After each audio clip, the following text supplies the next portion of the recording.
What's up guys, welcome back to my channel. My name is Romeo and I'm a fourth year medical student at King's College London. So for those of you who are new here, please make sure to subscribe and check out my other videos too. And yeah, so let's get straight to it. So today's video is regarding medicine interviews. So I know it's a bit late, but many people still have their interviews coming up. So I thought I'll quickly do a quick overview on my personal advice and how to approach it. So in regards to medicine interviews, there's a lot of different ways of approaching things and a lot of different questions that can come up. So there's two types of interviews in medicine, either MMI, so multiple mini interviews, which has a set of stations, so like 7, 10, ranging from 3 minutes each to 7 minutes each, depending on the particular med school, or they can be panel interviews. So that means you go into a room and there's 2, 3 panelists and they ask you questions directly. Firstly, I'll go through tips for MMIs. So with MMIs, it's my favorite, let's say, style of interviewing because every station is a fresh start. So let's say if there's 7 stations and you mess up with the first station, you will have 6 other chances to make up, and each station is independently scored. So performing bad in one station will not result in affecting your score in the other 6, and vice versa. So that's why I personally prefer MMIs, and this is why I would really recommend that even if you feel like a station's hard and you've done really bad, it might be your first one that you struggle with, but don't let you bring you down. As soon as you go out, take a breather and then go again as a total fresh start, and you're going to be scored independently by a totally new examiner. So that's a big key for MMIs. Number two, for MMIs, it's a lot more time constrained, so just make sure you are using clinical answers. So don't start going into deep stories, like for example, if there's a station on work experience, then don't start asking about things that you did and too much detail. So briefly, it's always good to say, okay, I saw this, I did that. But saying about a story that someone baked biscuits or I brought them in and the patient liked it, you don't have that time to be talking about all of that. You need to be clinical with your time to make sure you get your message across to the examiner in that allotted time. And that can make a big difference for the best of candidates. Another point I have is for MMIs, make sure you don't say something that you don't have to. So sometimes you will finish the station early if you've said everything. It doesn't mean you have to say something. Don't feel inclined to finish your stations like exactly on time. Sometimes you'll finish early, sometimes you might slightly overrun. So obviously it's better to finish early than to overrun. But if you run, let's say 30 seconds left and you've still finished your question, you've got nothing more to add, just be normal there. No need to worry. I know it can be a bit awkward, but that's very common. Personally, I had it at many of my interview stations throughout my 4 applications, and that didn't affect one bit as I got all offers from those places. So that's always one thing to bear in mind. Also, specific advice for interviews post-pandemic, that many of these interviews are still being conducted remotely. So this makes your ability, your body language and your appearance a lot more important than it would have been if it's in person. So when you're in person, you can make a lot more like of a rapport, and the person might like your first impression.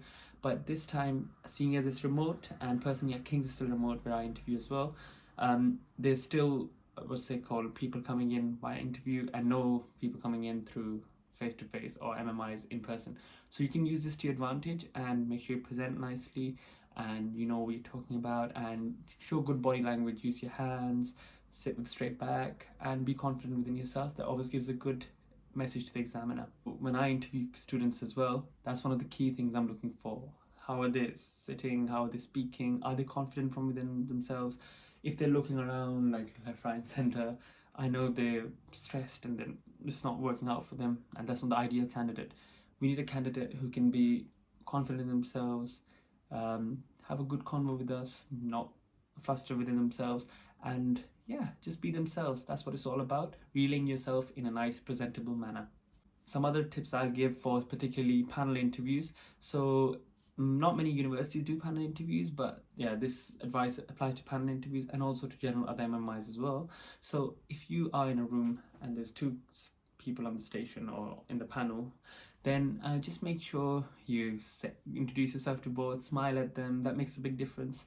And then just focus on the task, and obviously there'll always be one person you focus on more, but make sure you're not neglecting the other person, and keep them intrigued and interested in what you're saying, so they can't just doze off and be like, okay, this is some average candidate who's not gonna take any like, is not gonna do anything special. So one of the examples might be disinterested and might mark you down. So make sure you're maintaining eye contact, and wherever you are, you're including and looking at both of the, or however many people there are throughout your answers. So that shows you're confident, you're not looking away from someone, and you're treating them all equally. Moreover, another big point that I'd like to make is for medicine interviews in general, there's lots of cliche questions that come up and you need to be prepared for. So like, why medicine? There's a video I posted earlier, you can check out as well, regarding why medicine and how to answer that with me and a few other of my medic friends. So definitely check that out.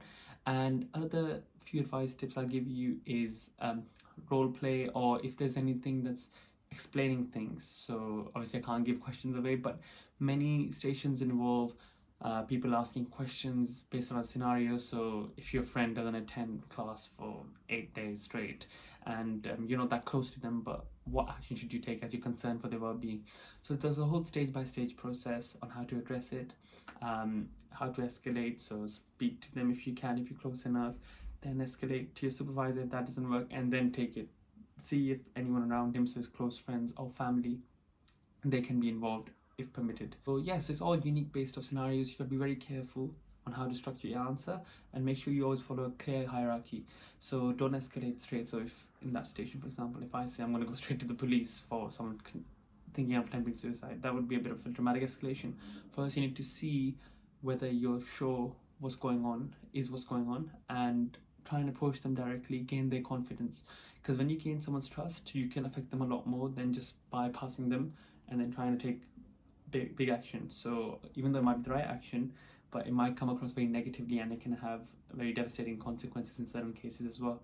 So keep that in mind. The piece of advice that I give you all guys for your interviews is that make sure you take a few seconds to think about your answers. So you don't have to answer straight away. Many of my best candidates who I interview, they give the best answers, but they take a few seconds. So after I've given them the question, they'll think like, okay, so yeah, so my answer is this, like this start.